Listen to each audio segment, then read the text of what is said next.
नमस्कार। यह डिक्टेशन 100 शब्द प्रति मिनट की गति से बोली जा रही है। अगर आप 100 शब्द प्रति मिनट गति की तैयारी कर रहे हैं तो ये डिक्टेशन आपके लिए है।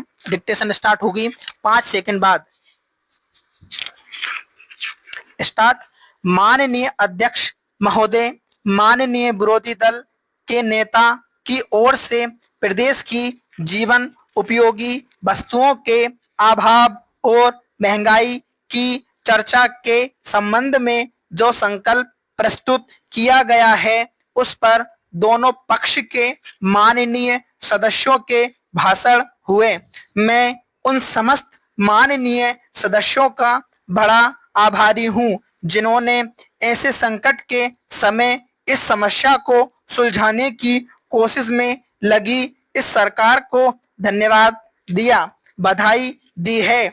मैं उनका भी बहुत आभारी हूं जिन्होंने इस समस्या को सुधारने के संबंध में अपने महत्वपूर्ण सुझाव दिए हैं। पहले मैं समझता था कि माननीय विरोधी दल के नेता जो अच्छे वक्ता हैं, बहुत अनुभव रखते हैं और अध्ययन करते हैं, नीति संबंधी अच्छे विचार प्रकट करेंगे, अच्छे सुझाव प्रस्तुत करेंगे और वर्तमान में चल रही खाद्य समस्या को सुलझाने के संबंध में सरकार को कुछ महत्वपूर्ण सुझाव देंगे। लेकिन मुझे सुनकर बड़ा खेद हुआ और मुझे ऐसा लगा कि विपक्षी दल के नेता श्री जोशी जी ने किसी मजबूरी में आकर इस 4-5 दिन के सत्र में कुछ हो हल्ला होना चाहिए, उस दृष्टि से कुछ करना चाहिए। वह उसके लिए यह संकल्प ले आए और उनको जो सुझाव देना चाहिए था कि यहाँ ऐसा किया जाता तो वहाँ ऐसा हो जाता और इस तरह से अनाज का संग्रह करके वितरण किया जाता। उन्होंने इस संकल्प में ऐसी कुछ बात नहीं दोहराई, बल्कि इस संबंध में दूसरे विभिन्न विरोधी दल के सदस्यों ने यह बताया कि 150 ग्राम अनाज देने से इंसान की जरूरत कैसे पूरी हो सकती है। भाई, यह सोचने समझने की बात है, विचार विमर्श करने की बात है।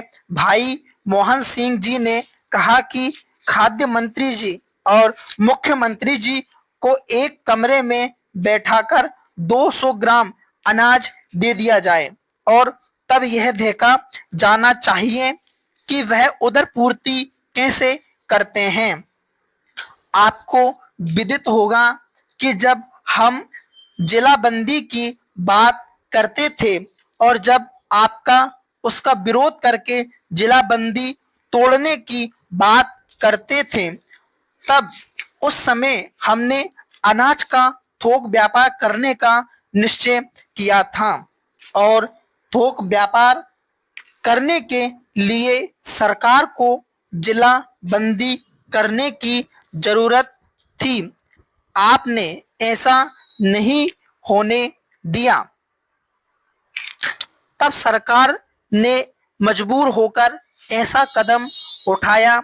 यदि ऐसा नहीं किया जाता तो सारा अनाज बाहर निकल जाता और हमारा सर्वसाधारण को गेहूं बांटने का लक्ष्य विफल हो जाता। अभी हमारे विरोधी दल के भाई ने कहा कि 150 ग्राम अनाज मंत्रियों को एक कमरे में बंद करके दे दिया जाए और यह देखना चाहिए कि वे उससे कैसे उधर पोषण करते हैं। तो मैं उनसे इस संबंध में पूछना चाहता हूं कि जिले बंदी के खिलाफ आप आंदोलन कर रहे थे, उस सिलसिले में जब आप जेल गए और वहां पर आप लड़ रहे थे कि आपको अच्छा भोजन दिया जाए, वहां कैसे उधर पोषण होता होगा, उस समय का भी ख्याल कीजिए। स्टॉप। अगर आप डिक्टेशन की तैयारी कर रहे हैं तो हमारे चैनल को लाइक, शेयर और सब्सक्राइब जरूर करें। धन्यवाद।